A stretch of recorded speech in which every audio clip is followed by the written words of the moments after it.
obrigar moradores em São Paulo. O primeiro comando da capital passou a obrigar moradores em São Paulo a obedecerem ao seu novo Código de Conduta. O documento, que contém 45 regras, prevê um estado paralelo nas periferias e cria punições para quem desobedecer à facção.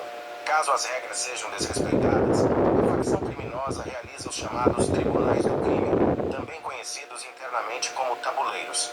Entre os artigos que definem as regras de comportamento impostas nas quebradas, destacam-se os que proíbem envolver-se com mulheres comprometidas, usar drogas em locais proibidos, estuprar, usar o nome do PCC em vão, roubar a facção e mentir a seus líderes. As punições, que variam de espancamentos à morte, são decididas nos tabuleiros, que simulam julgamentos comuns do judiciário brasileiro na justiça paralela, criada pela facção que comanda a maior fatia do tráfico de drogas no país. Segundo o promotor de justiça Leonardo Romanelli, coordenador do Núcleo de Inteligência do Ministério Público, muitas vezes os policiais têm que ir lá e arrancar um sujeito no meio de um tribunal do crime, descoberto durante as investigações, para que ele não morra na mão dos criminosos. Conforme o promotor, o Ministério Público tem identificado até 3 tribunais do crime por semana em São Paulo. Este fato revela a frequência com a qual o PCC julga integrantes e moradores, acusados de descumprir alguma das regras do Código de Conduta. Uma das ações punidas, geralmente com espancamentos, é roubar em locais proibidos pela facção. O sentenciado pode ter, inclusive, membros quebrados com o uso de pedaços de madeira. O artigo 31 do Código de Conduta é chamado de mão na cumbuca. A punição, neste caso, prevê que a pessoa suspeita de roubar dinheiro, drogas ou armas do PCC sofrerá a pena de morte com requintes de crueldade. Como, por exemplo, o sentenciado pode ter os olhos perfurados pela facção. O PCC é um dos maiores fornecedores de drogas no Brasil e tem forte atuação também no exterior.